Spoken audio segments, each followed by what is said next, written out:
and welcome to Market Domination. I'm Julie Hyman. That's Josh Lipton, live from our New York City headquarters. We are giving you the ultimate investing playbook to help tune out the noise and make the right moves for your money. And here's your headline blitz, getting you up to speed 1 hour before the closing bell rings on Wall Street.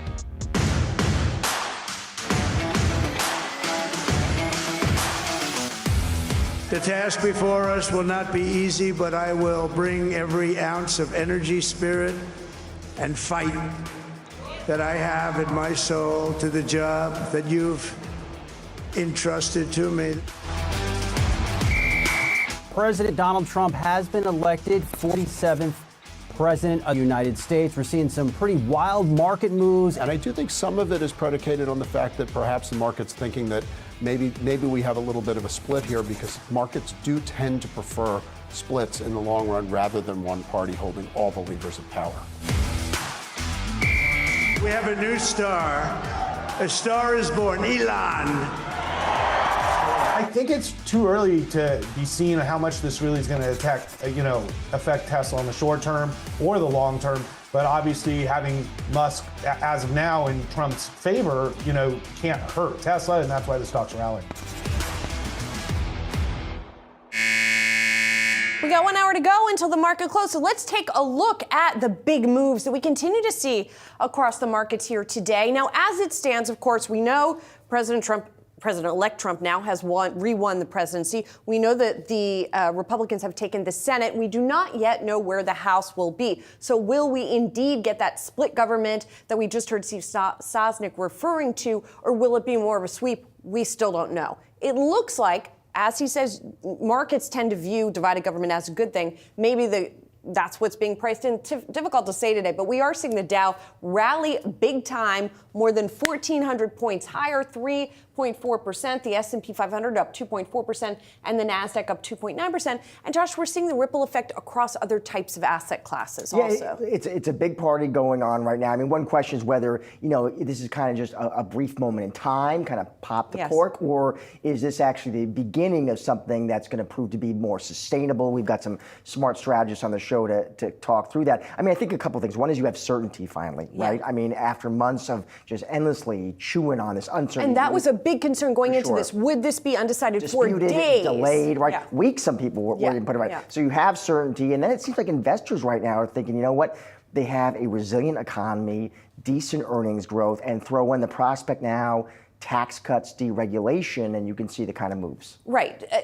When you look across asset classes, let's take a look here for a moment. In particular, we've been watching the move in the bond market today, which is equally massive to what we're seeing in the stock market, 14 basis points higher for the 10-year, which seems to reflect a couple of things, both perhaps that rosy outlook for growth, but also concerns about reignition of inflation that could come with some of Trump's policies. Again, we don't know yet. And what's interesting there, we've had strategists on the show, Julie, who would point out some of them saying it's 4 or 5. That was the level they were watching, which in the past they said has presented sometimes a challenge to stocks. Yes, and when you look at what we've seen this year, we haven't seen 4 or 5 since, call it, late spring.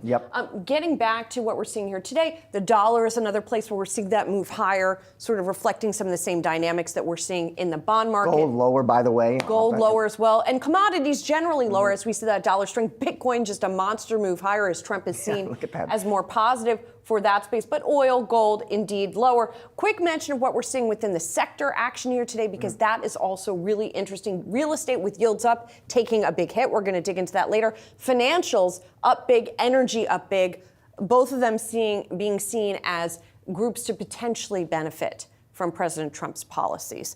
All right, let's get more with Jared Blickery. We've only scratched the surface, and we talked about a lot because there's a lot going on today, Jared. Yes, I can only scratch a little bit more of the surface. I want to go back to the major indices. Well, let's actually go to the Russell 2000. I think the small caps are really illustrative of what has happened today. And let me just show you a line chart. This is year to date. We'd kind of been stuck. We're trying to press higher, had a number of false breakouts. finally today up 5.67%. Haven't seen a move this big in a long time.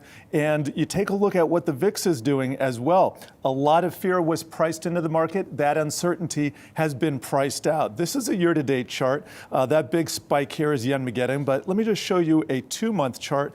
And you can see here's where we were just a day or two ago. And we fell all the way back down to 16. So that is a step in the right direction here. And I think a lot of the story around this election is going to be the unleashing of perhaps a lot of investment that was tied up because of this uncertainty. We already went through the sectors here. Best day for financials in 2 years. I want to go over some of our leaders here. Regional banks up 12.5%. I don't think they've been up this month since the pandemic. Then you look at Bitcoin at a record high here. Small oil doing well. ARC Innovation, so disruptive tech. I mean, you just go down the line. A lot of the fringier parts of the market. Robinhood up 19%. The one screen I'm looking at where there's a lot of red, China. But that's for obvious reasons, and you can't have everything, Green. Jared, thank you. For more on the moves we are seeing in stocks today, let's welcome in now Bob Elliott, Unlimited co-founder, CEO, and CIO. Bob, always good to see you. Listen, stocks are surging, Bob. I've got the Dow popping more than 1,400 points right now. Let's just start there, Bob. Your response, your reaction to what you're seeing in the stock market. Well, I think basically the result of the election is that we're going to receive much more accommodative fiscal policy than was previously expected, particularly once the Trump administration takes office, and that into an economy that is already pretty strong. You know, growth around 2 or 3%. You have unemployment that's close to multi-decade lows, and financial conditions that are already pretty easy. That's the sort of combination that can give rocket fuel to this economy. And I think while there's some concerns about the bond market, yields starting to rise on the long end, in a lot of ways what we have is the Fed, who is endorsing relatively aggressive cuts on the short end, which should probably keep that long end under constraint and not upend the apple cart in terms of the overall expansion dynamic that we see going on. But how much is the Fed going to be constrained by fiscal policy next year from continuing to cut, Bob? Well, I think the initial intuition is that, if we have expansionary fiscal policy into a relatively strong economy, that'll run the economy too hot and the Fed will need to be a little tighter than people had expected. I think the challenge to that is the fact that it's going to take a little while for the Fed to have any indication that the economy is too hot. I mean, the Fed has already looked at core PCE numbers that are running, above their mandate and has made it clear that they are comfortable with that picture on the expectation that inflation is going to come down. Given the lags in reporting that we're likely to see on inflation, we could easily see well into the second half of next year before the Fed starts to really get any concern about an elevated inflationary environment. So that means, the direction of travel for interest rates is pretty clear, as Chairman Powell has said, and I think they're committed to their easing cycle, regardless of what prospective fiscal policy looks like at this point.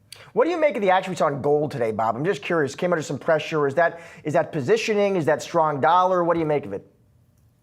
I think there's a combination of factors in the gold market that are driving it lower today. The most direct, of course, is the rise in U.S. dollar interest rates, combined with the rise in the dollar as a currency relative to other developed currencies. But probably the biggest thing that we're seeing is a repricing of risk premium in holding dollars, particularly because the outcome of the election is basically known more quickly than I think a lot of people had thought about or had been worried about. And so you're getting basically a pricing out of that risk premium in the gold market.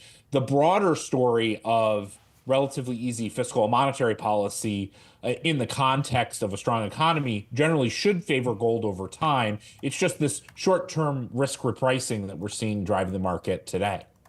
Bob, going into Election Day, most, not all, most of the folks we were talking to were saying Who is president doesn't really matter when it comes to market returns, right? If you just look historically, stocks have gone up under Republican administrations, under Democratic administrations.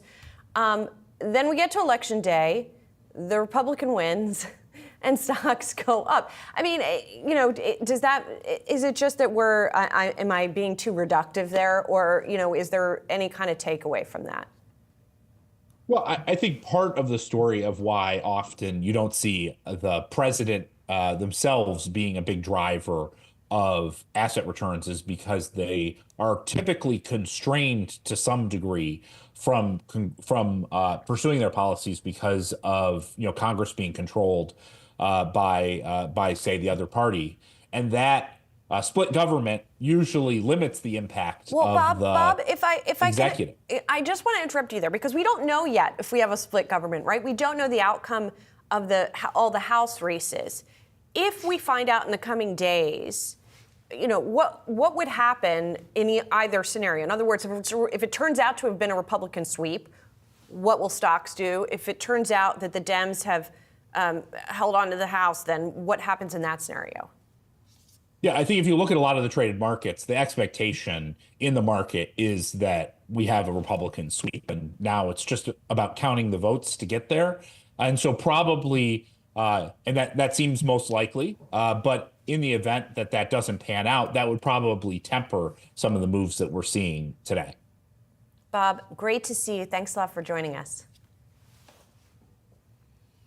Well, Donald Trump has indeed been elected the 47th president of the United States, defeating Vice President Kamala Harris. Meanwhile, Republicans win the Senate majority as control over the House, as we've been discussing, still up for grabs. For more on the latest, we've got Yahoo Finance's Ben Werschel and Rick Newman. Thanks, guys, for being here. We have been trying to sort of puzzle out throughout the day with this victory for Trump what he's going to be able to do and kind of what his first priorities are going to be. Ben, I know you've been sort of digging into that question. So where are we on that issue? Yeah, basically what we can do is we can take what he's been promising pretty much every day of the last stretch of the campaign, and that's tariffs is a big one. I'll give you a sense of sort of what I'm focused on is something called the International Emergency Economic Powers Act of 1977.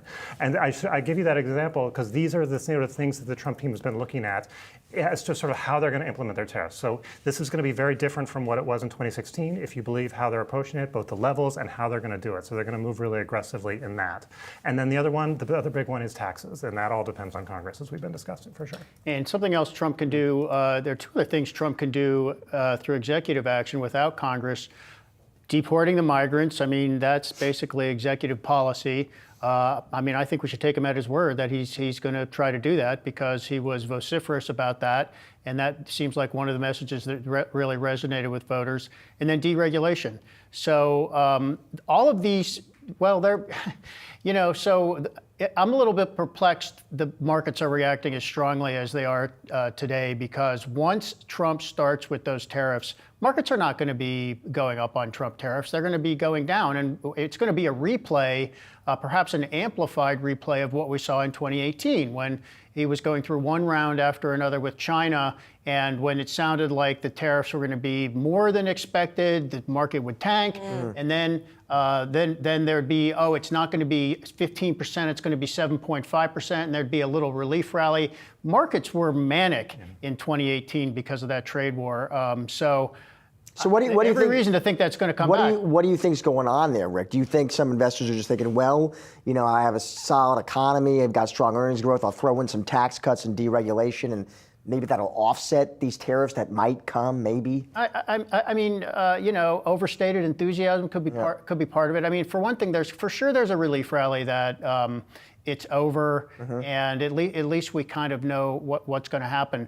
But some of this just does not make sense. I mean, so Trump, most economists think Trump's tariffs are going to cause higher inflation than we would otherwise have, which is going to lead to higher interest rates than we would otherwise have. And the bond market is front-running that. So that's one of the reasons long rates have been up and look like they're going to stay up. And that, high interest rates and a booming stock market don't last together very long because, higher interest rates are an alternative to stocks. And if inflation creeps in, that's another thing because that erodes the real value of corporate earnings and all this. So, but I think investors right now are basically like, that's too far in the future for us to unravel. And in the meanwhile, there's some buying action here. All the Trump trades are full on, except I guess for DJT, his company, that actually is not doing nearly as well as some people were guessing. It's been running up in recent days. Another thing I'm really interested to watch is the tax part of this, the tax cut part. I think a lot of that is driving this. And there's a question of exactly what these are going to look like. People think they know if there's a Republican sweep that it's going to be a massive tax cut. I think it's going to be a lot more complicated than that. There's parts of the Republican Party. I don't think there is going to be any business tax cut whatsoever. Right. There's a lot of big, even in a Republican You don't think sweep. they're going to even extend the existing? No, I think they are going to extend. But the ones that expire are not the business taxes. The corporate the ones tax that expire are only the individual tax rates. And that's really what's been at play. Now, Trump did say he wants to cut the business tax even further from 21 to whatever, as low as 15. I don't think he has a chance. And there are Republicans who have said for months now, kind of a populist wing of the Republican Party, that they aren't necessarily on board with the corporate tax cut. They'd be okay with it increasing even. They're not a fan of that. But a 15% rate, which is what Trump is proposing, is not going to be popular across this whole Are there party. any deficit hawks left in Washington? No, they're all gone. Who will say no? You can't. Just wait till the 10-year, hits 6 or 7% though. Then we will have deficit hawks. It's a good thing that Lipton over here bought his house when he did. All right, thanks so much, guys. Appreciate it. As voters elect Donald Trump to return to the White House, we're taking a look at potential key actions that voters are seeking from the new administration. President and partner of Maslansky and partners Lee Carter joined us now to discuss. Lee, it has been a long time. It is great to talk to you. So you survey voters. You surveyed them leading up to the election. And I think we're all still trying to get a sense of why they voted the way that they did, what they were prioritizing. What did your research find? So there's basically a couple things. Number one, people feel really, really negatively about the economy. And we can have all kinds of arguments and debates about whether the economy is strong or not. But the American people don't feel that it is. And that really comes down to the price of goods. It's really about inflation and costs. And so Donald Trump's argument that he opened many of his rallies with, which is, do you feel better today than you did 4 years ago? If you don't, if you don't feel better today, then you must vote for me. That was really something that resonated with voters. The other issue that we saw in all of the exit polling and everything that came out was that immigration was a very, very big issue. And it wasn't just on the border states, it was across the board. So I think it was those two issues that really sealed the deal for him. But more than that, I think it was a referendum on the Biden-Harris administration, where people were saying, it doesn't feel good right now, and I want something better than what it is right now. Kamala Harris never was able to close that argument on what she was going to do differently in her administration than she did during the last 4 years. Lee, I'm curious, what do you think the Democrats will do in response to this? What do you think they will do? What should they do? Well, what I think they should do is I think they should take a closer look at how they view half the American people. I think a lot of their time was spent on looking at Donald Trump's rhetoric, and I think they need to look at their own. They spent a lot of time talking about the American people as if they were Nazis, fascists, anti-American, not smart, a whole host of things that voters just ended up really rejecting, and it ended up burying so much of their points. Lee, can I ask you something about that? Sure.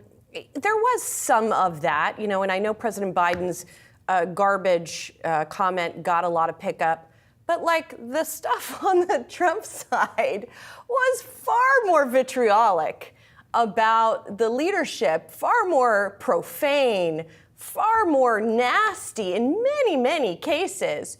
Why do you think that lands? And the sort of milquetoast, criticisms on the left didn't get that same traction?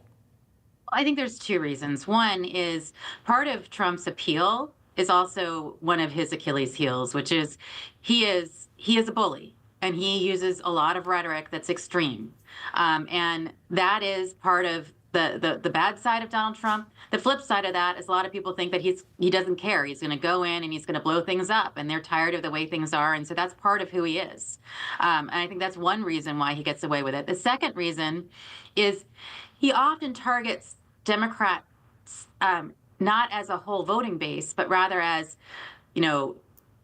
what did Comrade Kamala, or whatever, Cheating Joe, or whatever he wanted to call all these people. He goes after the leaders, not necessarily the party. And I think when people feel like they're coming after them, the voter, that's where there's a problem. And the other piece of all this is Kamala Harris came in and she tried to position herself as a candidate of joy, a candidate of unity. So did Joe Biden. He was going to be the candidate of unity. And so you're held to a different standard. When you're coming in, you're saying, I'm going to be the president for all Americans, not just some. Anything that you say anything that insults the American people makes it seem like, well, are you really? Or are you just the president for the people who agree with you? And so I think that's part of the problem. Lee, quick question on Harris, and it's interesting when you talk about her strategy, because I would argue, and feel free to disagree, the strategy sort of was joy, and then it kind of switched. I mean, in the final stretch there in the campaign, it was really seemed to me to be focused just going after Trump. But I'm curious what you think the political future is for Harris. In your opinion, does she have a future? I don't think she does. I mean, from here, I'm not sure. And where do you go from here? I can't imagine that she's going to run again. And I think that the Democratic Party is filled with candidates that have tons of promise, a lot of energy behind them, and I think that they'll come back stronger for it. But I don't see her. I don't see her coming back. Lee, I want to turn back to what we might see from President Trump now. Again, especially given what you saw as what voters were prioritizing as they went into the voting booth. He's talked about tariffs, which I don't know how normal voters feel about tariffs. They want to see inflation go down. Most economists we talk to say his policies could make inflation go up. So how do you think that plays out as he retakes the White House? So I think we're going to expect a few things when he comes into office. I think he's going to really focus on energy production. I think he's going to do a lot. He's going to try to do a lot with tax cuts and immigration. As far as the tariffs, he talks about those really as a negotiating tactic. And so I'm wondering what the reality of these is going to be. Is it just going to be something that he's going to threaten? Is it something that he's going to do? I think what people like when they hear about the tariffs is that he's going to get tough on this unfairness, things that feel unfair to them, that we pay and they don't pay, and all of these things that happen. It sounds like a good idea to get tough on them. But when it comes to practice, and if their prices are going up, people are going to complain about it. And so then what happens? I'm not so sure that the tariffs is, the first 5 things that he's going to do, even though he has spoken about it. Lee, final question. I'm just curious to get your take. How do you think our pollsters generally performed, Lee, now that we have the results? I mean, you had some curveballs thrown at the very, very last innings there. Yeah, I would say pollsters, we're going to end up getting a mixed bag of feedback here. I think that when you look at the polls, when you looked at the average polls, they all had Trump winning with everything except for Michigan, Wisconsin. So, and everything was within the margin of error. So overall, not terrible for the pollsters. The problem, I think, was that I think their biases did come in to the way that they were looking at the polls. We all know that there is a silent voter. They tried to triangulate for it. They tried to figure it out. I don't think they necessarily were able to figure it out, but I think they questioned whether or not they had overcorrected or undercorrected, and they probably should have just said, I think we've got it right, because in general, what they said was going to happen is pretty much what did happen, and we'll know the exact numbers in the next couple of days. But it wasn't wildly far off. There were a couple outliers that came in, and I think those were the kinds of things where bias came into how they were looking at the polls. Lee, great to have you on the show today. Thanks for joining us. Thanks so much for having me.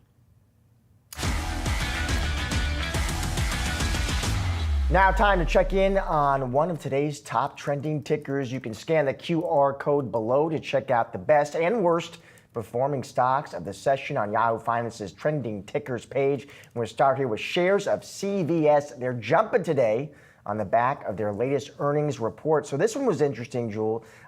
New CEO David Joyner, first report, doesn't offer guidance, it sounds like, for 24, 25. Did announce, importantly, new president for Aetna. On a call, he did discuss macro company-specific drivers that were challenging in the Aetna business. No formal guidance, though the CFO did say the company feels very good about its ability to meet forecasts provided last quarter, at least for health services and pharmacy and consumer wellness segments. Yeah, it's possible that some of the upswing today has to do with the upswing that we're seeing generally within the healthcare space. There seems to be some optimism around the payouts that we could potentially see to the Medicare and Medicaid providers under a Trump administration. Maybe that's been going on. Also, speaking of insurance, of course, Aetna is the part of CVS that has been struggling the most. The pharmacy benefit management business also, but Aetna. And so the idea that Steve Nelson, who formerly was CEO of the insurance division of United Health, is stepping in here, maybe also offering some reassurance. That and the fact that, that comment you mentioned from the CFO saying that the fourth quarter, they still plan to meet their targets. That's in part, it sounds like, because the Aetna business will make up some of its recent lost momentum. Yeah, you always like when an executive says they feel very good. Looks like, and by the way, the numbers here, revenue in Q3, $95.4 million. Looks like that was up about 6%. Adjusted EPS clocks in 109. Yeah, although they missed estimates. All right, be sure to save the date for the 2024 Yahoo Finance Invest Conference. It's next Tuesday, November 12th, starting at 8:30 a.m. That event will feature some of the best and brightest minds across various industries, all under one roof. You don't want to miss those conversations. In the meantime, stay tuned. More market domination still to come. Are you a passionate investing bull? Maybe you love scooping up shares of NVIDIA on every single dip because, well, AI is changing the game. Fascinated by PE ratios and how the presidential election outcome may impact them? Then come one and come all to the 2024 Invest Conference. Huge power players all under one roof. Thought-provoking discussions on November 12th at 2nd in New York City. We can't wait to welcome you to Invest 2024 live at Yahoo Finance all day.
Lots at stake now for big tech. Now that former President Trump has won the 2024 presidential election, tech CEOs are already taking steps to make sure they're on solid footing with him. Let's get to Yahoo Finance's Dan Howley for more. A lot of tweets today, Dan. A lot of tweets. Yeah, a lot of back padding. Some, I guess you could call them late endorsements from some of the big tech folks. There's a few things that we want to go over here. It's really kind of a set of four when it comes to Trump and big tech. We'll go over it really quickly. Antitrust, China and tariffs, CHIPS Act, and AI. So let's just start off with the antitrust. Jeff Bezos owns the Washington Post. There was that big kerfluffle over him pushing aside the editorial board's endorsement of Kamala Harris. There's been issues going on there now with the editorial and the ownership. Then Jeff Bezos comes out and he says, congratulations, yada, yada, to Trump, followed by Mark Zuckerberg, Tim Cook, Satya Nadella, Sundar Pichai, basically, I mean, all of big tech. You expect all of that. Obviously, I think one of the things that is worth pointing out this time around is that there was much less political activity coming from the likes of Zuckerberg, more from folks like Musk. And that kind of points to them trying to clearly get on Trump's good side. The issue there is you have Lena Khan, the FTC, as well as obviously the DOJ doing antitrust investigations. Maybe if you get on Trump's good side, maybe the results of those investigations and potential remediative steps aren't as onerous to tech companies. Maybe Lena Khan is no longer at the FTC. That's probably most likely. Obviously, the DOJ is going to see some changes. So that there's some, thinking there as far as those go. As far as the tariffs in China, this is going to be a big deal for all of big tech. If we start to see more tariffs on goods coming from China, tech companies use goods from China for everything. It's just part of their DNA at this point. There's also the idea of tit for tat, where if China could start putting tariffs on U.S. goods, or if it could hit specific U.S. companies, specifically the likes of Apple, which depends heavily on China. CHIPS Act, we have to see if that's going to survive and keep the funding going. And then AI, if there's a repeal of that presidential executive order that Biden signed, trying to ensure companies go forward with safe AI. Dan, good to see you. Thank you. We are also watching shares of Tesla, and they are soaring on the heels of the election results. The view widely is that the company will benefit from CEO Elon Musk's close relationship with President-elect Trump. We have a new star. A star is born, Elon. He's a character, he's a special guy, he's a super genius. We have to protect our geniuses. We don't have that many of them. Joining us now is Dan Flax, Neuberger Berman Senior Research Analyst. Dan, it's great to have you on the show. So let's talk about Tesla. I mean, Elon Musk, Dan, he bets big and he bets right. And the stock, Tesla, it is up about 15% in today's trade. Dan, what do you make of that reaction? I think Tesla is right now in a period where they're looking to bring down costs and ultimately see better sales next year. And that's our focus. The stock reaction today and the close relationship between Elon Musk and President Trump, we'll see how that evolves. But what we're focused on for Tesla and really Google, Amazon, these other platform companies is really the innovation and the growth in what, of course, remains a very interesting period, given changes across the technology landscape in areas like artificial intelligence.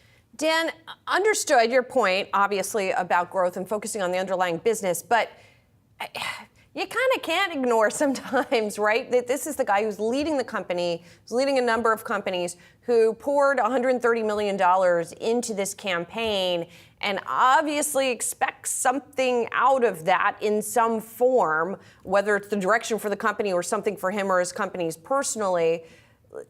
Do you factor it in at all? How do you factor it in? How do you think about it? We do factor it in. And what we've seen in the past couple of administrations, both Republican and Democrat, of course, is that business executives are trying to build deeper relationships with Washington, with Beijing, with governments around the world. Specifically, though, to Tesla, and we'll have to see how the relationship between Elon Musk and President Trump evolves. But what's going to be key, given the competitive nature of the auto market and specifically the EV market, is really, are they going to be able to bring costs down? There are a lot of macro pressures which are impacting consumers and the buying behavior. And so what we're focused on over the next 6 to 12 months is newer, lower cost cars, and can that help drive growth for Tesla? In my view, that will matter more, the growth for the company, than necessarily just the relationship between Elon Musk and President Trump. Dan, let's broaden it out a little bit. I was interested, there's some analysts out there who I know were saying they thought Trump would be better for just mega cap tech broadly, because they thought, listen, if you tell me corporate tax rates aren't going up, it's going to be, you know, more positive regulatory backdrop, a more friendly antitrust division at the DOJ. Hey, that sounds good for the Mag 7. You agree with that? I think the regulatory pressure here in the United States may moderate somewhat. Of course, if we think about the Mag 7 and the big platform companies, there's still significant scrutiny in the EU, for example, and I expect that to continue. What we've seen, and certainly with respect to tax rates may come down a little bit, but as I reflect back on the past decade, as tax rates have moved around, what's mattered for the companies that have created a market cap and that have grown is really their ability to innovate and execute on their product cycles, be it Apple with their iPhone franchise and the sort of continued expansion into services. Google search remains healthy, but we're going to have to see how they evolve that with AI overviews, given the increased competition from ChatGPT, Microsoft, and others. And same for Amazon. They have to continue to reinvent the experience. They're doing that with Prime, more one-day and more same-day delivery. But none of that stops, even with a more perhaps business-friendly administration, because the competition remains fierce. And ultimately, these companies have to invest, innovate, and grow. Dan, what about a reignition of a trade war with China, with the, you know, either imposition of tariffs or attempted use of tariffs as a negotiating tactic?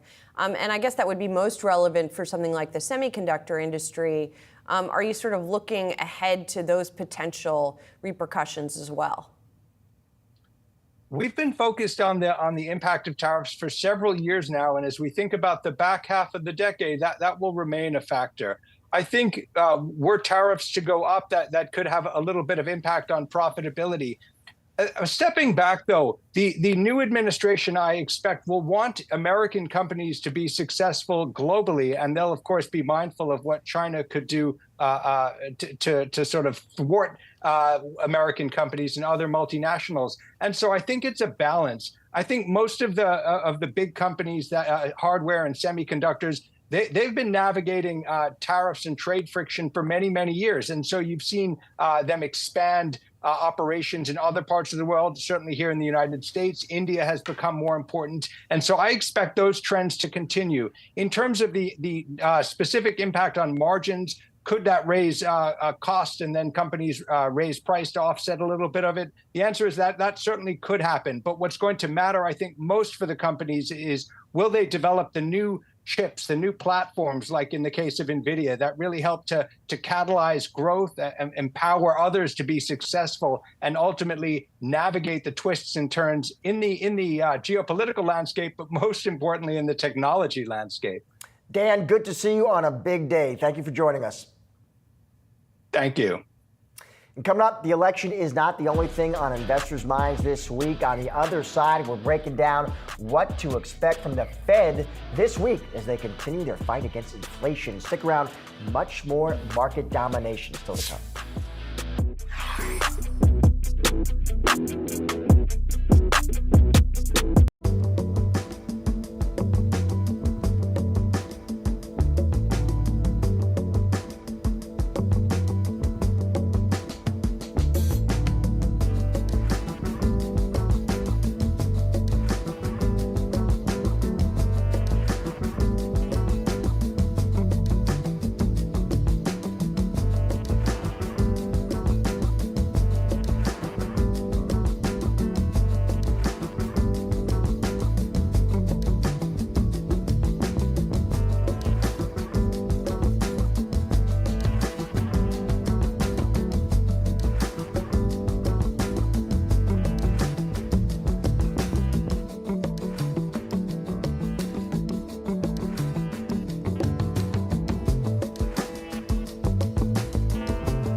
Investors won't even have a chance to catch their breath following the election, as the Federal Reserve now is set to make its latest rate cut decision tomorrow. Jennifer Schonberger is here with what to expect. Jennifer. Hey, Josh. The election outcome not expected to change the course of action for the Federal Reserve on Thursday. The central bank likely to cut its benchmark interest rate by 25 basis points and avoid any surprises just a couple days after the U.S. presidential election. But behind closed doors, the discussions may not be a smooth one. Fed officials have to make sense of an economic puzzle. Recent data show a strong economy, persistent inflation, and a muddled jobs report disrupted by weather and worker strikes. And there could be a debate between those who want to cut, those who could support a pause, or those who would support a cut combined with language designed to communicate a more gradual approach to cutting rates. Fed watchers expect Fed Chair Jay Powell to forge a consensus around a small cut following a jumbo-sized 50 basis point rate cut in September. Officials are unlikely to change their policy approach until they can see what President-elect Donald Trump does with proposed changes to taxes, tariffs, and immigration. A lot hinges on whether the House actually flips Democratic or whether there is a Republican sweep, because that will dictate whether Trump's proposed policies could get implemented in full or not. Powell will face a number of questions tomorrow in his press conference on what the outcome of the presidential election could mean for his own term as chair and what it could mean for the path for monetary policy. Back to you. Thanks, Jen. Appreciate it. Now time for some of today's trending tickers. You can scan the QR code below to check out the best, worst, most watched stocks of the session on Yahoo Finance's trending tickers page. First up, we've got real estate stocks. They are taking a hit as Donald Trump's victory in the presidential election sends yields and mortgage rates higher. It's pretty astonishing here, the sort of breadth of what's touched in the real estate industry. We're seeing real estate investment trusts lower. We're seeing stocks like this that are sort of consumer-facing retail real estate stocks like Zillow. We're seeing the home builders. We're seeing Home Depot and Lowe's, Josh. Anything that has anything to do with real estate today seems to be down. Yeah, jump in the 10 years. So you take a look at the 30-year fixed, you're back to 713 per Mortgage News Daily, right? So we just keep kind of bumping higher there. And housing stocks, you just point out, they came under some pressure. Now, of course, those builders, they can buy down those mortgage rates, but then, of course, that can impact their margins. Trump, like Harris, did talk about ramping up supply, but, as we talked about with housing economists, that takes time, Julie, to bring that on. It does take time. Something else I wanted to point out is that there is one real estate investment trust called Iron Mountain, which is a data storage company that did come out with numbers. Funds from operations is how you measure numbers from this type of company. Came out a little light of estimates, but I noticed that it also, within real estate, that some of the tower companies, cell tower companies, were down the most. Those are some of the most indebted companies within the real estate space in some cases. So maybe that's why you see yields move higher. One of the reasons they're being hit quite a bit. For sure. All right, let's take a look now at cannabis. Those stocks sliding as Florida voters reject measures to legalize recreational marijuana. Some of the moves there today. So Florida voters, they did reject this ballot measure to legalize recreational marijuana. It was known as Amendment 3, did not clear that 60% threshold for approval. Of course, that would have been a meaningful win for some of these names. Governor DeSantis was opposed to it, found an ally in billionaire investor Ken Griffin, apparently. What's interesting, though, I thought, Trump, I was reading, a Florida resident, of course, said he would vote yes. And his ally, Roger Stone, advocated for it, but didn't happen. Yeah, and he is also on the campaign trail has made more positive comments around cannabis. There were certainly hopes within the cannabis industry that safe banking potentially could still get passed under the next Congress, which is the sort of law that would allow cannabis companies to bank, right? Because many banks will not work with those types of companies at this point because there's no federal legalization. All of that said, that Florida law does seem to have been a blow. Yeah, what's interesting too, how we've talked to pros in this interview have said, generally, actually, it's one of those very few issues where Republicans and Democrats actually find some common ground. Unless you're DeSantis, I guess. And then finally, turning to prison stocks, those are moving higher after Trump's victory in the U.S. Presidential election, and higher by a lot. Geo Group is up some 41%, Core Civic up 29%. And what caught my eye this morning was a note from Isaac Boltansky over at BTIG on this topic. And he said, I didn't realize this, some of the activities of ICE and Border Patrol in this country are already outsourced to these prison companies. They operate detention centers at the border. And so Boltansky's thinking was that if the Trump administration has what he says a far more aggressive stance on border enforcement, that would impact the ICE business lines at these firms. So another Trump trade is what we have here, right? Effectively, yes. And Geo Group, by the way, has had the stock is up crazy. What a run year to date now, about 90% year to date. All right, coming up, Bitcoin prices soaring higher today as Donald Trump is set to take back the White House. So can the crypto market push to new highs beyond Trump's policies? We discuss when market domination returns.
The crypto industry's big bet on Trump appearing to pay off, at least so far. Bitcoin prices surging today as investors reacted to the win by Donald Trump after industry groups spent an estimated $130 million on the 2024 election.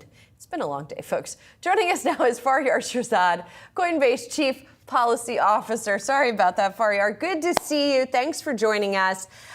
So now that the man who is broadly seen as the better ally for your industry has been elected to the highest office in the land, what does the industry want to see him prioritize? What is sort of job one for the crypto industry as Trump re-enters the Oval Office? Well, as you know, most of our focus has been on trying to get a more pro-crypto Congress, and that's what a lot of us have been focused on, both through the work of individual companies, the work of the community, grassroots organizations, the super PAC, and so on. But we're completely thrilled that we've got a new president who campaigned on crypto and on keeping the U.S. a leader in the technology. And what we want is really what the rest of the G20 is already well underway in providing, which is the clear rules around crypto intermediation and around stablecoin issuance. The U.S. has fallen behind, and hopefully we'll catch up real soon.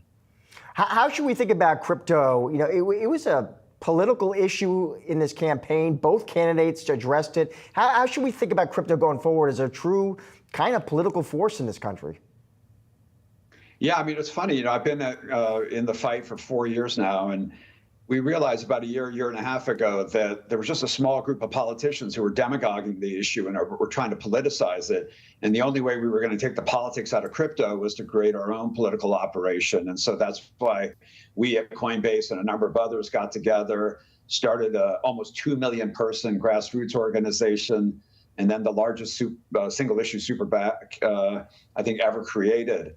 And that's actually gone a long way to take the politics out of crypto. And now we have good discussions on the merits. And when you have those discussions on the merits, the outcomes are pretty self-evident. The U.S. needs to be a leader in the space. We need clear rules. Consumers need to be protected. Investors need to have certainty. And we need the applications for the next generation of the financial system to be developed in the United States. And hopefully, you know, with this election, we're going to be well underway to do that, either in the lame duck or perhaps, next year, but hopefully soon. Faryar, it's interesting when you talk about the United States being the leader here, because I know that folks in your industry would say that the U.S. is pretty far behind, right? That we have seen other nations, China included, for example, sort of fostering their native industry. So how far behind are we? And how quickly do you think the U.S. can catch up from a regulatory angle? It's a really good question. I mean, think about it. People have done surveys on this. There was something around 40+% of open source code software developer activity. So this is the base, software work that goes into crypto. About 40+% of it was done in the U.S. just a few years ago. And every year, because of the attacks from regulators and politicians, the share of U.S. contributions to the software development has gone down to the mid to low 20s now. We're right on the precipice of repeating a historical mistake like pushing semiconductors outside the United States or ceding leadership on 5G technology and finding ourselves with policymakers wondering what happened and how we got here. So you had a handful of regulators and a couple of politicians who were putting us into yet another version of that semiconductor or cellular 5G moment. I think we're at a moment if Congress acts quickly with the support of the administration to get clear rules out that we can kind of reverse that trend. But it's a much closer call than people really understand, and the national security implications of it are grave if we don't stop the slide. Faryar, I'm curious, and you might have line of sight here. Who owns crypto now? You know, what's the demo, and how, if at all, has that been sort of evolving? Well, in the U.S., it's a broad cross-section of the population, and something around 20% of the adult population. So 52 million Americans own crypto. A lot of them get into it because they're experimenting. They want to learn what it's about. And when they survey the American people, we do it, others do it, consistently you find about 90% of the American people are disaffected by the current financial system. They feel like it doesn't serve their purposes. It's too expensive. The barriers to entry are too high. Crypto is a technology that allows individuals to be able to store, move their own value, their own currency with almost no cost, the same way as you would send a text. And that's a really important, profound technological breakthrough that has huge democratizing implications for the movement of money, but it can be the movement of anything of value. And so I think we're right on the precipice of developing a real empowered value layer to the internet where people have control over how they store and move value, just like they have the ability to store and move information. And that resonates across the board with the American people, starting with the 50 million Americans who own crypto now, but all the others who are looking for better solutions to, how they control their finances. Do you think something that President-elect Trump has floated is having a national Bitcoin reserve. Does that make sense to you on that level for the government to be placing some of its assets in Bitcoin? Well, we at Coinbase don't have a view on whether the government should set up a Bitcoin reserve, but the reality is that the U.S. already has huge amounts of Bitcoin that it holds largely from law enforcement seizures. So there's a huge amount of Bitcoin that's in custody of the U.S. government. And for the new president to make a decision on how he wants to use that strategically, we have a petroleum reserve, we have gold reserves. Bitcoin is a cryptocurrency that has broad acceptance. The liquidity profile of it is enormous, and I think it's a really good and important issue for the Trump administration to explore. And whether they make that decision or not, I don't know if we as a company have a particular view on it, but it's certainly one that merits a very careful examination. Faryar, thank you so much for joining the show today. Appreciate your time. All right, thanks for having me on. And while we are wrapping up today's market domination, don't go anywhere. We've got you covered with all the action following the closing bell, including comments from Vice President Kamala Harris as she gets set to concede election defeat to Donald Trump in Washington, D.C. Stay tuned for market domination overtime.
That's the closing bell on Wall Street, and now it is market domination overtime. We're joined by Jared Blickery to get you up to speed on the action from today's session.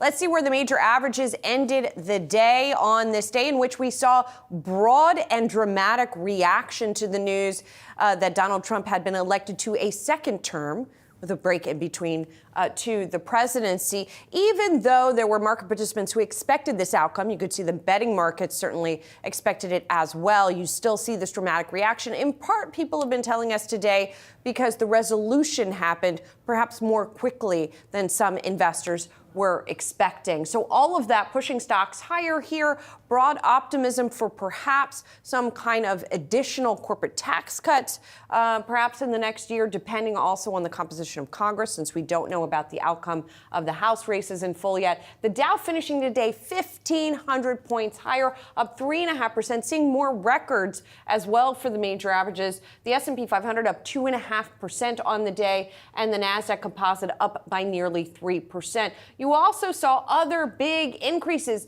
The Russell 2000 flying today, up by nearly 6%, 5.8% on the perception that a Trump presidency would be good for small caps in particular. Big move higher. I think you could say big in to describe many of the moves today. Big move higher in the 10-year yield as well, up to 4.43%. Jared's got a closer look at the sector action and lots of other stuff too, Jared.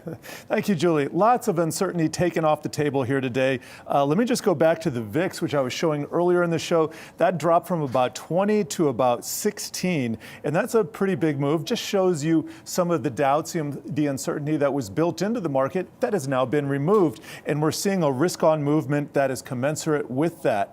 Let's get into some of the sector action. This is a Nasdaq 100, by the way. We'll circle back there, lots of green. But here we see financials, best day in over 2 years, up 6%. Regional banks up 12 or 13%. It wasn't all winners. Real estate was down 2.65%. Staples and utilities also down by more than 1%. But those are defensive sectors. Industrials, energy, consumer discretionary, all of those up more than 3%. Definitely the case that cyclicals are flying today.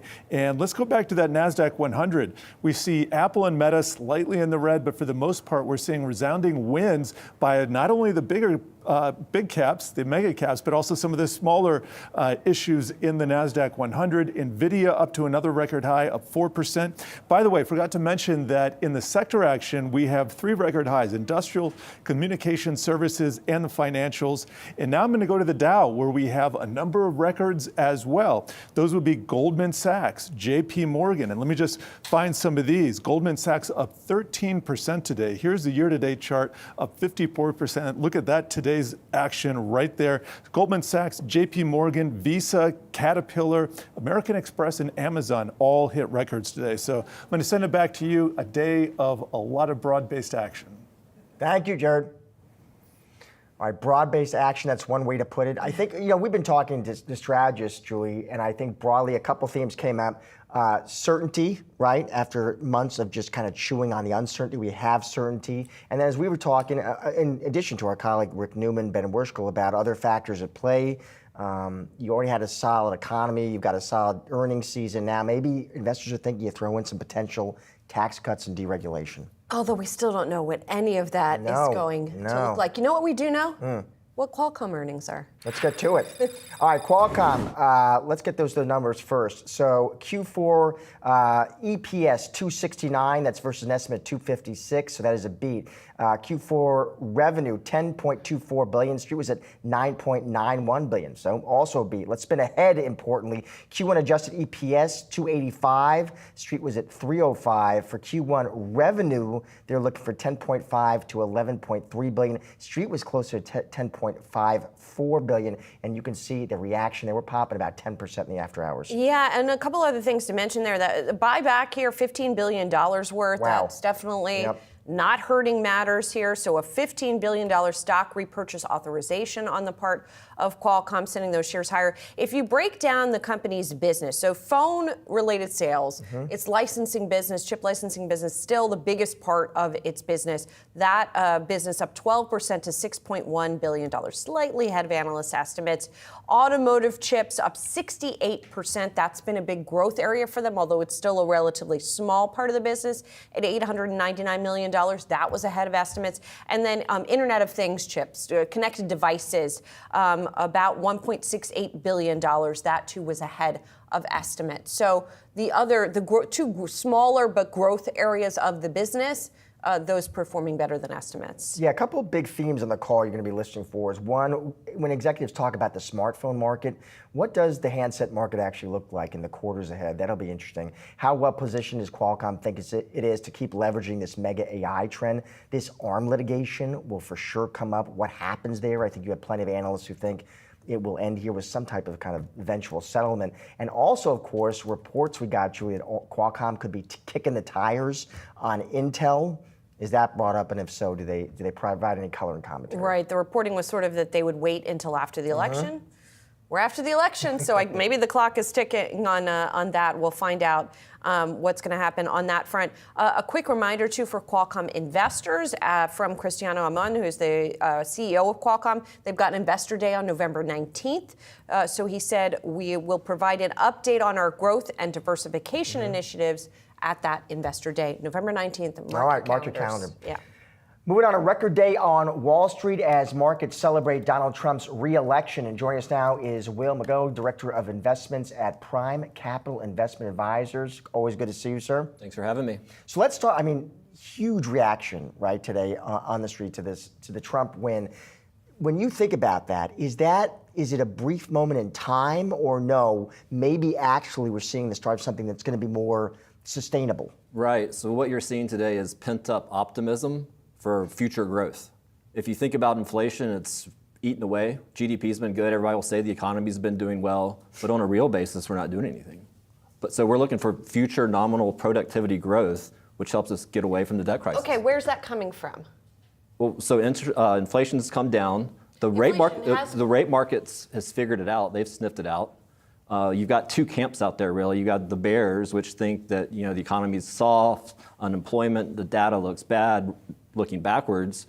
Economic surprise index is positive going forward, and here you've got potential for higher rates. Call it risk-free at the 4% range. So the Fed may adjust up when they announce later this week, and you've got a situation where the U.S. economy is growing at 4 or 5% with low inflation. Right, but none of that, all of that was true yesterday and the day before and the day before that. Nothing changed with the election, with anything that you're saying. Right, so the markets stocks are up today. The market sniffed it out, and so today is the celebration of it. That we see, that's the confirmation. The trade, it could have been a sell the news trade. If we would have gotten the opposite news with the election today, it probably would have reversed. So the betting markets, the currency markets, the rate markets, the equity markets, they all were looking forward to Washington, D.C. finally getting on the capitalist train. Well, let me ask you, Will, when you look at this route, what do you want to buy? What excites you in that stock market? So we've been patiently allocating to small caps. We just saw you go over the sector allocation or sector returns for today. Even with those higher rates? Even with the higher rates. Again, small caps were set up to run, but they were held back by rates being higher to tame off inflation. We're seeing rates going higher because capital is going to come to America, and strong dollar, higher rates, which means it's supply and demand. Capital flows here, people want to get more yield, so rates go up. That's how it works. And so what we're seeing is a case where it's actually growth inflation through productivity growth, through GDP growth, instead of supply side, muddle through, the grocery store bill inflation type stuff that we've seen. So we're seeing deregulation, energy independence, and productivity growth all coming to a head to where the Washington, D.C. is going to support Wall Street now with regard to policies and capitalism, and there's really no impotence. What's the bear case? We've had energy independence. We're pumping record amounts of oil. Right. So that's not real. Yes, policy will change, but that's already been here. But what about the tariff scenario? How much of a concern is that? It's not a huge concern. We did a study, and a lot of all the big banks look at tariffs and their impact. There's some short-term noise around the implications of announcing tariffs, but ultimately, it's the economy here in the States. So everybody's going to onshore. Sure, it's going to hurt exports to some degree, but those are the big multinational companies that are going to also benefit from the policies of onshoring as well. So I think tariffs are noise, in my opinion. We're not going to see tariffs cause too much of a problem with regards to earnings and earnings growth. What do they mean for the consumer, Will? Nothing, I don't really not concerned about. I would not be concerned about tariffs, honestly. Let me ask you about big tech. I find this really interesting because Trump recently was asked, would you break up Google? And it was just an interesting back and forth because he kind of indicated he wouldn't break up Google. And then he talked about how China is afraid of Google. Like he kind of liked it. And almost like he sort of thinks about big tech as these really important assets on this chessboard of geopolitical tension with China. It was fascinating to me the way he spoke about them. I'm wondering how, just as a strategist, as a market pro, how do you think about big tech here? So you can't hate on big tech. Mag 7 has a place in every portfolio, huge concentration of large cap growth in the S&P 500. I just wouldn't be overweight Mag 7 here because of valuation or what is it? Of course it's overvalued, right? Because it's tech. It's got the AI theme. AI is in the early innings. There's going to be growth there, but we're seeing a catch-up trade in the cyclical sectors, which is the Russell 2 is mostly cyclical sectors. And deregulation helps there. They're undervalued from a price to earnings standpoint relative to large growth. So that catch up, that beta trade combined with the Santa rally that's going to be coming up, year-end seasonality, it's going to be a good year. It already has been a good year, and it's going to be an even better year. Now, the whole world, in the stock market world that is programmed like a robot.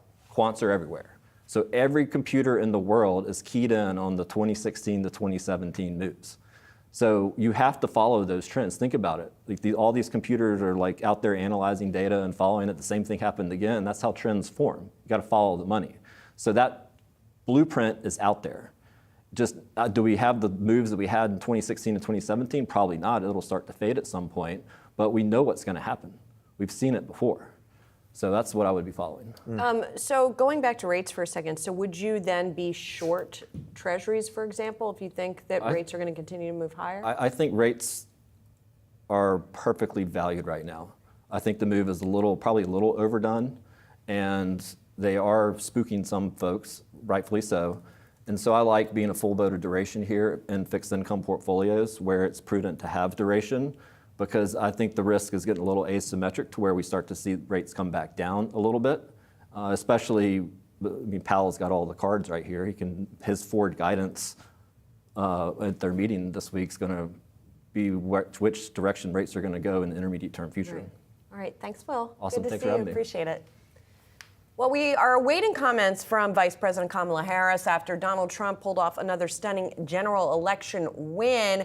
And by the way, there was reporting earlier that Harris did call Trump to concede. She's expected to make public comments any moment now. Joining us to help discuss how a second Trump administration and Republicans flipping the Senate will affect investors, Kim Wallace, 22V Research Senior Managing Director. Kim, thank you for being here. So, perhaps you've been hearing some of the discussion that we've been having about what investors need to consider here. We just heard Will McGough talk about capitalism coming back to Washington. That does seem to be the read-through from investors. What are you telling your clients on that front today?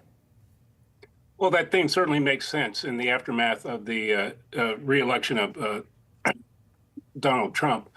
At some point, Washington settles into doing its job, and that's after the apparatus of government has been established. So we would expect that between now and the end of the first quarter, President-elect Trump will give us more information on his plans on both fiscal policy and tariffs, each of which can be inflationary, each of which does have prospect for nicking the economy, certainly raising consumer prices. That's the modern and the long-term history of tariffs, is that they nick growth, they raise inflation, and they raise consumer prices. It's part of that inflation channel. And so I understand the notion that capitalism is returned to Washington, but it's very difficult to make a case that there's much that Washington can do to increase the attractiveness of the U.S. overall as a foreign direct investment locus. It's owned that champion's title for many years running now. The underlying economy, from a fundamental basis, top down and bottom up, is strong to better, and we expect that comes through after the volatility of election uncertainty passes. We are in a period where that volatility is dropping off. Notably and understandably, there's an extra dollop in today's market, and that may last a few trading sessions. It may last longer, but a lot of that is the expected kickback you get after election volatility moves away. What about deregulation, Kim? What do you think the path forward looks like there? Complicated. I think, given the Supreme Court decision last year, Loper Bright, it's going to be quarters, if not years, according to every lawyer I speak to who practices administrative law, before you have a clear sense of whether or not any agency's regulatory rulemaking is going to survive judicial review. That's at the lower court level and ultimately all the way up to the Supreme Court finally. So my view, straightforward view, is that we're probably 6 to 8 quarters before we have a sense of who's in charge of deregulation in Washington, the courts or the executive branch and its agencies. Kim, with regards to all of this and trying to figure out what's going to happen, the composition of the White House is going to be important beyond Donald Trump, obviously, who the cabinet is going to be, who his close advisors are going to be. Which positions are you watching most closely, and who do you think he could put in those positions? Well, the first part of that question is a lot easier than the second part, Yeah. so I'll deal with that first. It is traditionally the case, and I think it will be given circumstances and President-elect's style, at least the style we knew when he was in office previously. There'll be a handful of people in the White House who matter. I would imagine the National Security Advisor, the Chief of Staff will matter a lot. But then it's always the big four. In no particular order: Treasury, Defense, Justice, State. You watch most keenly who ends up in those positions.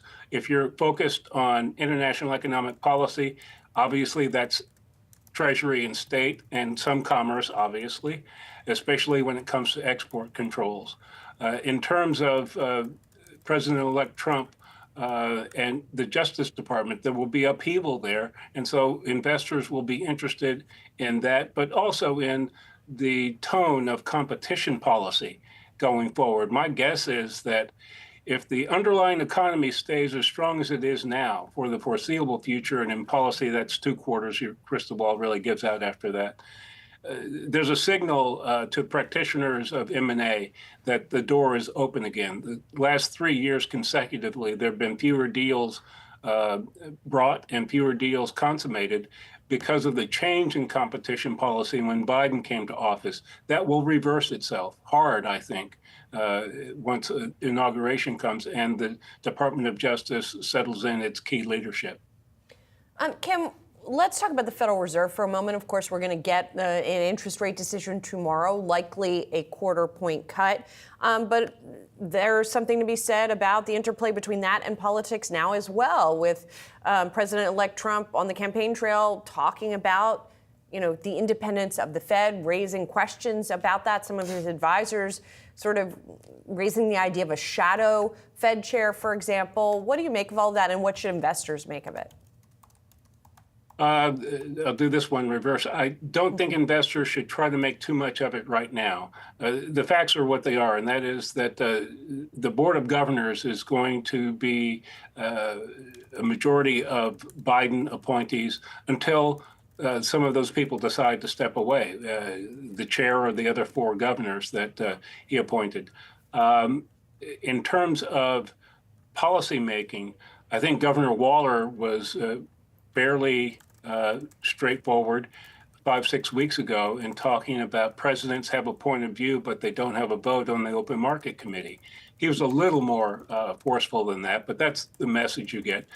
And you have to keep in mind that the constituencies that are powerful in Washington, led by the top 25 banks of the country, they prefer consistency in their communications and expectations with the central bank. A lack of independence at the central bank would be viewed as potential threat to reserve currency status and a potential threat to monetary policy that might affect the economy. So I would say Washington usually talks a big game about the Fed, both from the left and the right, but very little comes of it.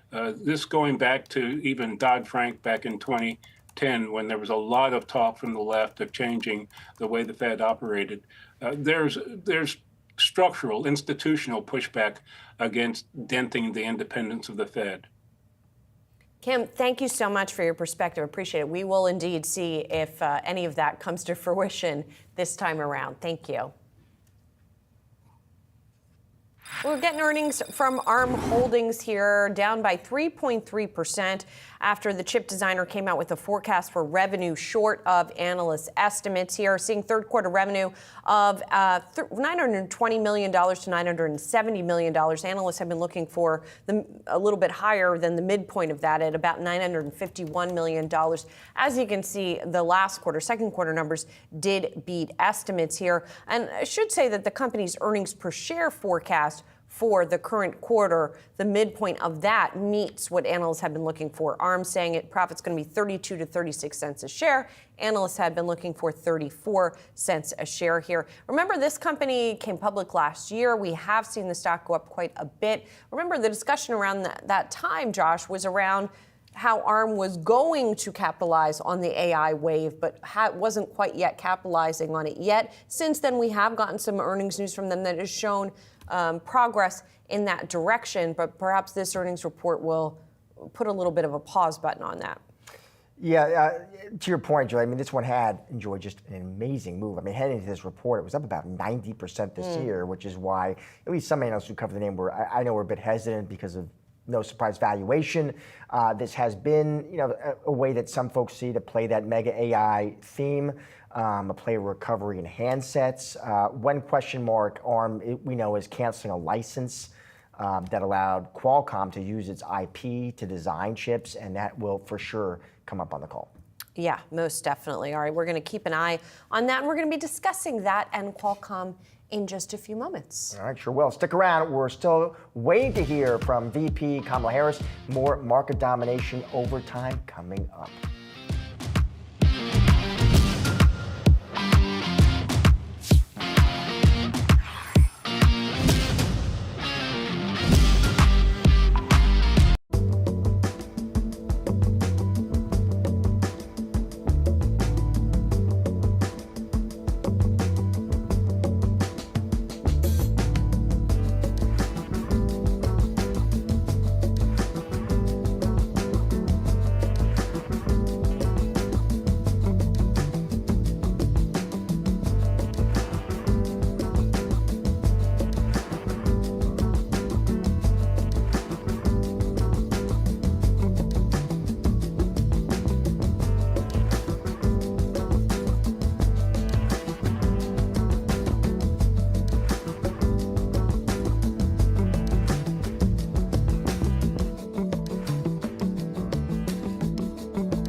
Are you a passionate investing bull? Maybe you love scooping up shares of NVIDIA on every single dip because, well, AI is changing the game. Fascinated by PE ratios and how the presidential election outcome may impact them? Then come one and come all to the 2024 Invest Conference. Huge power players all under one roof. Thought-provoking discussions on November 12th at 2nd in New York City. We can't wait to welcome you to Invest 2024 live at Yahoo Finance all day. Vice President Kamala Harris set to deliver remarks here at her alma mater. We see her there walking out there at Howard University. Of course, we learned earlier that she did call Donald Trump to concede the election. There were reports that President Biden also called President-elect Trump, but we have not yet heard from her publicly. Here she is.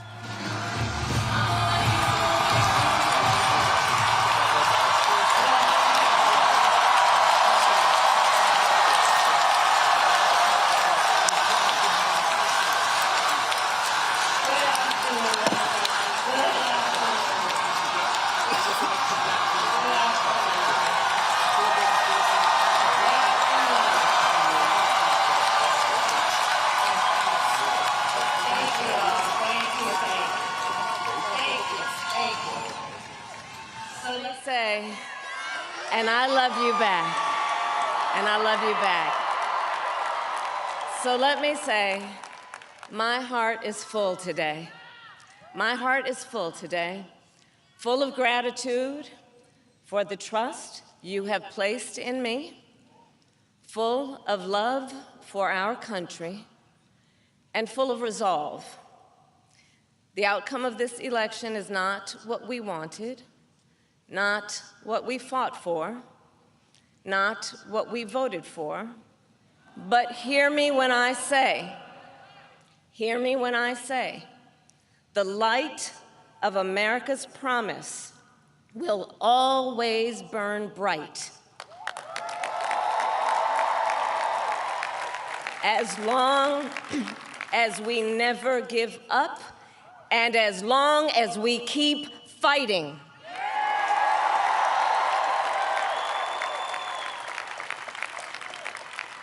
To my beloved Doug and our family, I love you so very much. To President Biden and Dr. Biden, thank you for your faith and support. To Governor Walz and the Walz family, I know your service to our nation will continue. And to my extraordinary team, to the volunteers who gave so much of themselves,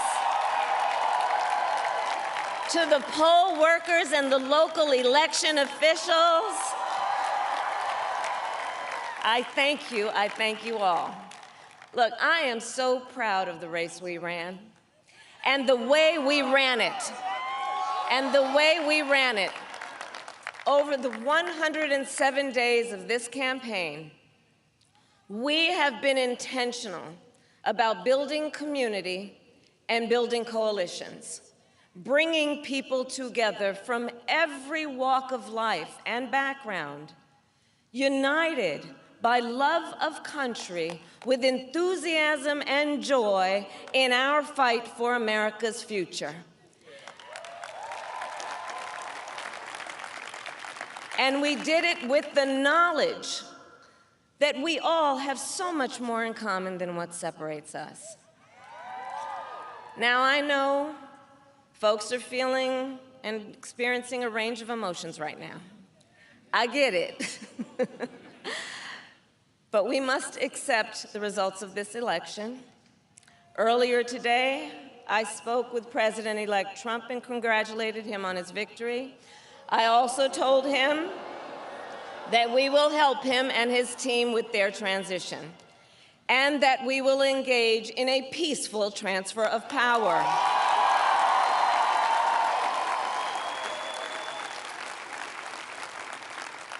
A fundamental principle of American democracy is that when we lose an election, we accept the results.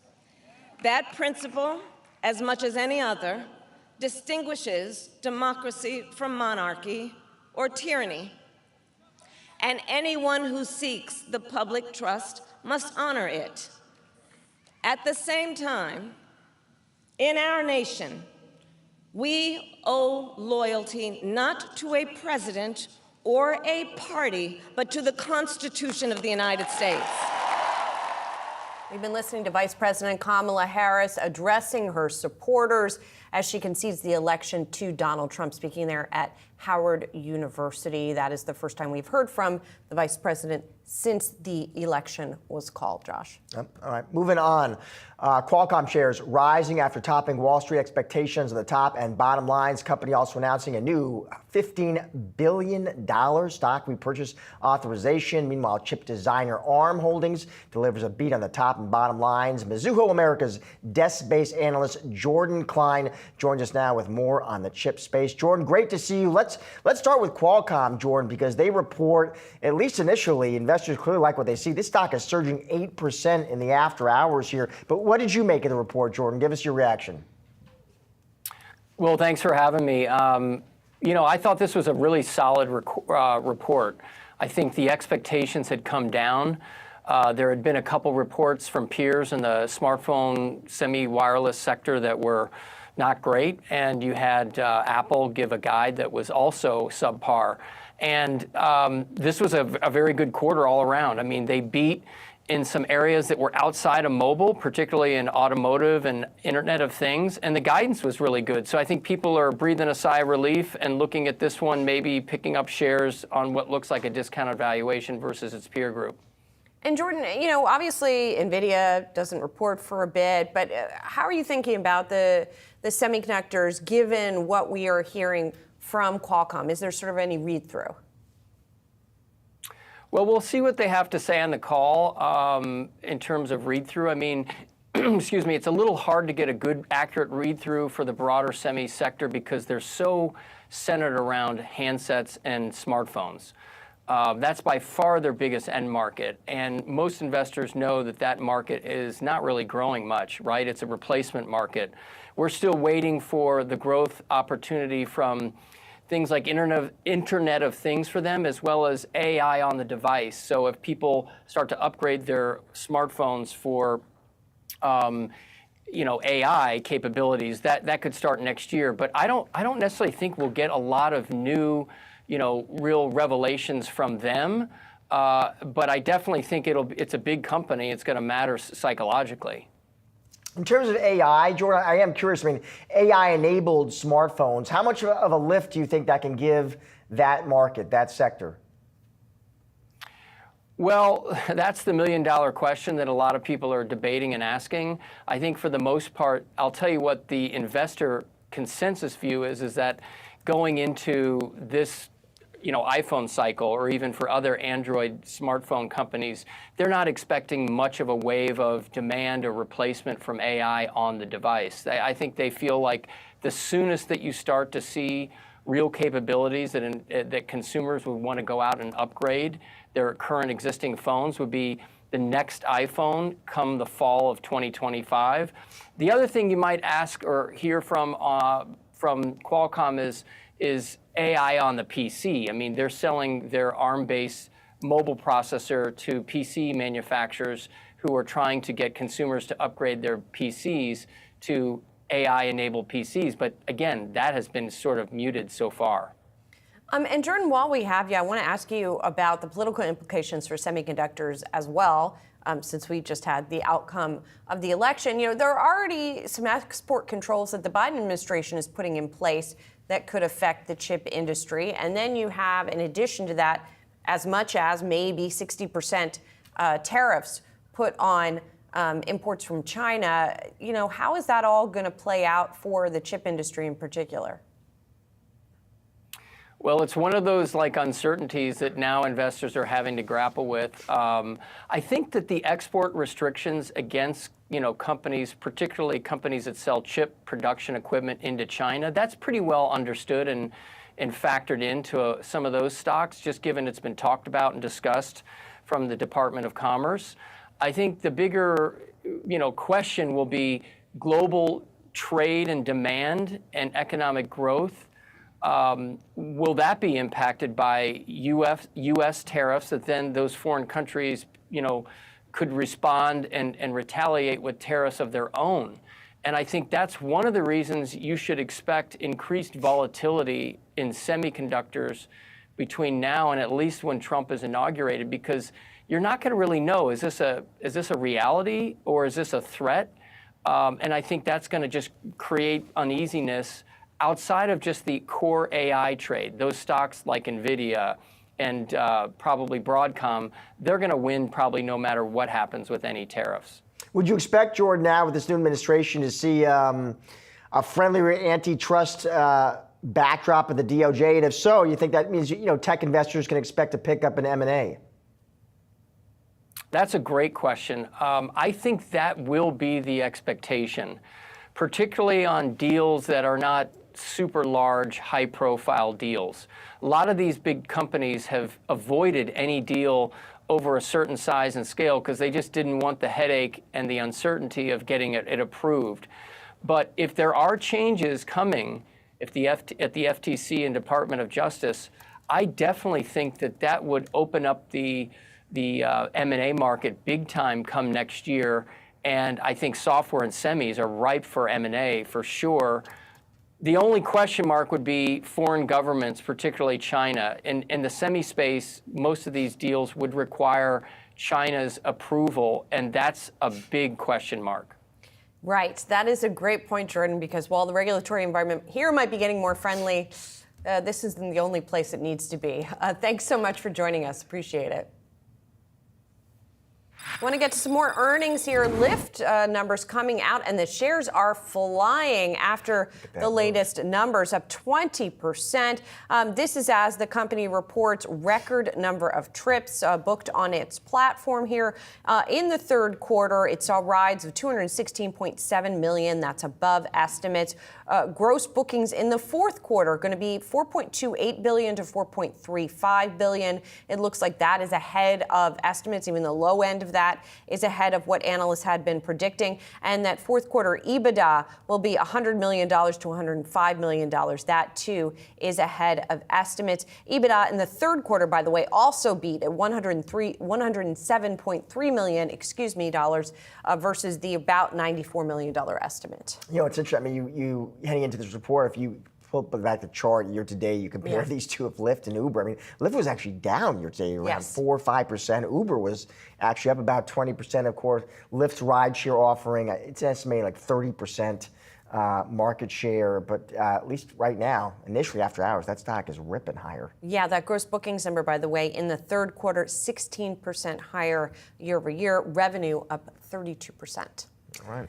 That'll do it for today's Market Domination Overtime. Be sure to come back tomorrow at 2 p.m. Note 2 p.m. Eastern, not 3 p.m. for all of your coverage because it's Fed Day. Yeah, right. Oh, following on Election Day? Why not a little Fed Day?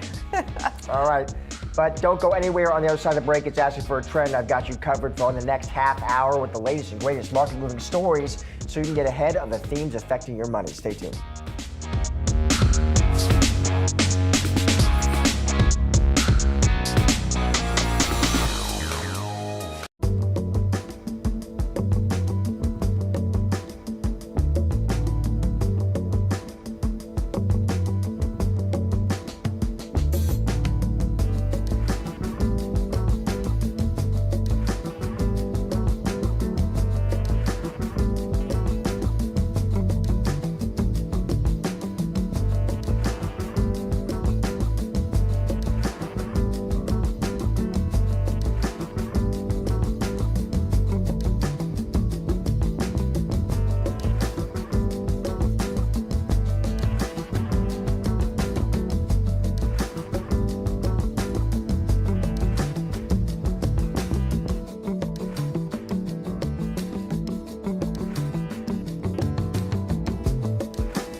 Well, the crypto sector spent $130 million to elect industry-friendly politicians this year, and it paid off Tuesday night with pro-crypto candidates like Donald Trump and Republican Ohio Senate candidate Bernie Moreno emerging victorious. For more on what Tuesday's results could mean for the crypto industry, joining us now is Mike Belshi, BitGo co-founder and CEO. Mike, it's great to see you. So let's start there. The role, Mike, that crypto investors, crypto PACs, played in this election, I mean, really emerging as a force to be reckoned with, as a force that needed to be addressed by both candidates. What do you make of the role that it played in this election? Look, I think crypto had a huge role this time around. I think it surprised everybody, but it kind of shouldn't. I mean, really, there's nothing to object about when we say we want people to have the most modern, stable form of financial technology available to them. 20% of Americans hold crypto in one form or another. So of course it should be supported. It's really kind of backwards that we didn't have it already. What do you, now let's spin ahead. Trump in the White House, what should be his priorities, Mike, as you see it as a crypto investor? There's a lot of different opinions about this. For me, look, I think the number one is we need heads of each regulatory agency that has an open mind towards what is crypto, what is Bitcoin, how do we bring financial safety to everybody in America. And once you've got that, you can move on. What we've had, you've probably heard about it. There's been a bit of a crackdown unnecessarily on crypto, blocking crypto out of our most trusted and regulated institutions in the country. So getting that unblocked is first priority. What about SEC Chair Gensler, Mike? I think we can assume he'll be moving on. What do you make of that? Any ideas who you would like to see take that position, or does it even actually matter, Mike? Well, he's certainly been the lightning rod for attention, across all of the regulators. But remember, he's not the only one that's been causing trouble for the crypto industry. We also have, the OCC, which previously allowed, banks to touch digital assets. We also have FDIC, which sent out a harsh warning to all of its regulated entities saying, hey, if you touch crypto, we're going to scrutinize you and make your business difficult. So, although Gensler gets a lot of the attention, he's certainly been the guy doing the most, regulation through enforcement. This is the idea of, hey, I'm going to pull you over, give you a speeding ticket, and I'm going to tell you you're speeding. I'm not going to tell you what the speed limit actually was, which makes it so that, okay, you did some enforcement, but it doesn't help everyone else obey the law. So Gensler, I think, obviously is not going to be around. We'll see who gets to replace him. Pretty much anything would be better from that point. Mike, I want to get your reaction to something Anthony Pompliano posted on X. He was talking about how one thing he says people are not talking about yet is how bullish a Trump presidency will be for Bitcoin miners. He says deregulation in the energy industry will bring more abundance and lower prices. A pro-Bitcoin president will bring a tailwind to the asset. Combine, he says, those two things, and you could see Bitcoin miners becoming an even more attractive opportunity. Your response to that, Mike? When you understand money, you realize that energy and money kind of go hand in hand. And the energy policy in America, not related to crypto, has really been very weak, and if existent at all, over the last few years. So if we're going to have a healthy mining industry, we have to have the electricity to support it. In China, they've just built a tremendous amount of nuclear power plants. They are looking to have electricity supply, not just for crypto, but for everything that they're building in terms of the future standard of living in China. And we've got nothing in America. So look, if we want to be able to compete on the future of digital money, we need to be able to have the power to support it. And by the way, even if you don't think you should have it for crypto, don't forget AI, right? If you think AI is going to be an important part of our financial lives, of our robotic lives, or self-driving lives, all of that requires massive energy, massive compute power too. We need it here in the United States for sure. All right, on a day that Bitcoin jumps to a record high, Mike, thanks for joining us. Appreciate it. Thank you. Stick around, more Ask for a Trend on the other side.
Donald Trump's election victory setting bank stocks higher. Our next guest saying the election results could be a positive indicator for the financial sector. And joining me now is David Conrad, Managing Director at KBW, a Stifel company. David, it's good to see you. So let's start right there. Bank stocks, nice day, David. I mean, the XLF, I'm just looking here, we jumped 6% in today's trade. What explains that move, David?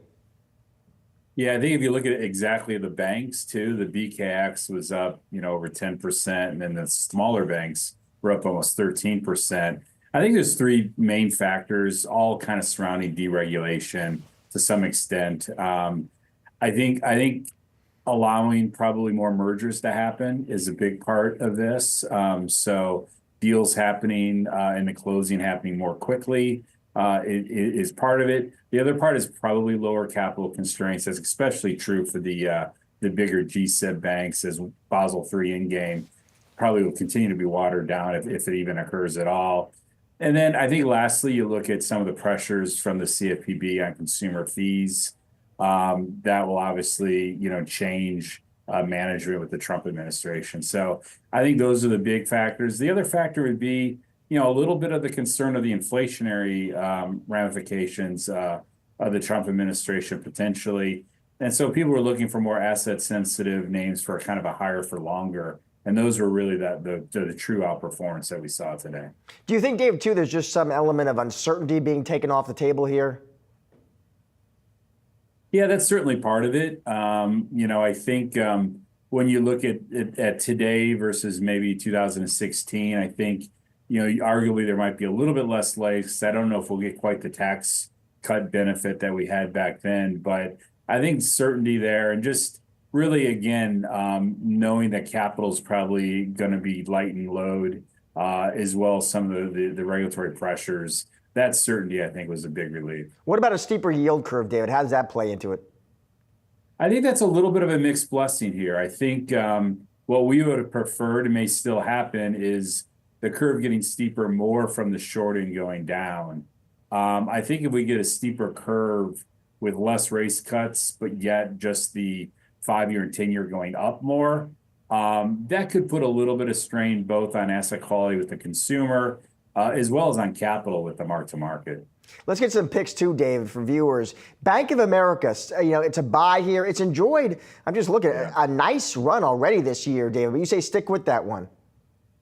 Yeah, it fits in that asset sensitivity bucket. So if we get less rate cuts, that will create a lift on the NII. I think the other part of it too is they've got one of the lowest security yields of the group, and so with these yields that you just referenced going up and the steeper yield curve, as those roll off, they'll have a good back book benefit to that name. I see only one lonely underperform in your coverage universe list, PNC. Why is that a sell?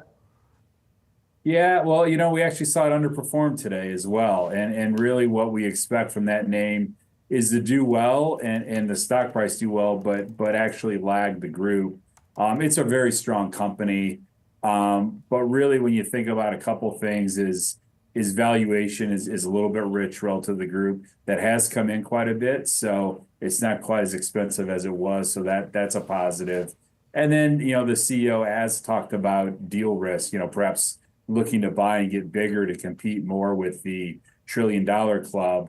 I think that risk is a little bit less after today. That management team has proven that they're not going to chase valuations, for instance. So I think after today, that risk lessens a little bit.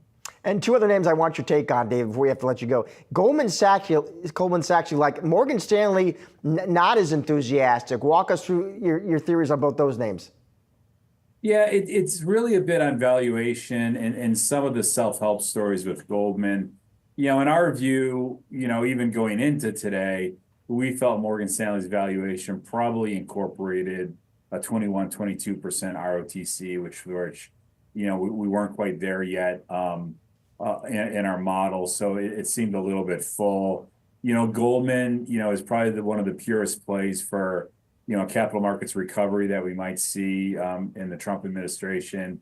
The other factor too is in a risk-on environment. One thing that they're doing is shedding credit card loans. They're shedding private equity assets on the balance sheet. These have been kind of unprofitable on a return on capital. I think this environment makes it much easier for them to shed those assets. David, appreciate your time and those stock picks. Thanks for joining us. Thank you. And coming up, I'll tell you everything you need to keep an eye on for Thursday. Stay tuned, more Ask for a Trend right on the other side.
Are you a passionate investing bull? Maybe you love scooping up shares of NVIDIA on every single dip because, well, AI is changing the game. Fascinated by PE ratios and how the presidential election outcome may impact them?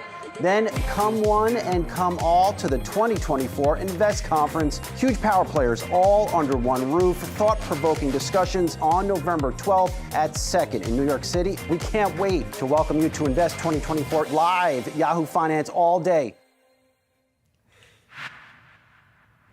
Time now for what to watch Thursday, November 7th. Starting off with the Fed, it will be making its next interest rate decision in the afternoon.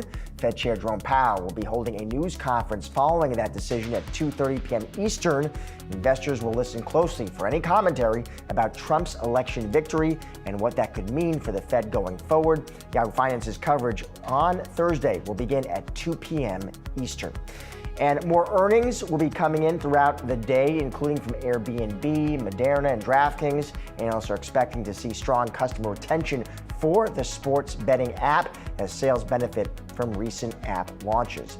And moving over to housing, we'll be getting weekly mortgage rate data from Freddie Mac in the afternoon. Current rate for the 30-year fixed, 6.72%. Despite the Fed lowering interest rates by 50 basis points in September, mortgage rates have gone up for 5 consecutive weeks. That is a wrap on today's Ask for a Trend. Be sure to come back tomorrow at 4:30 p.m. Eastern for all of the latest market-moving stories affecting your wallet. Have a great night.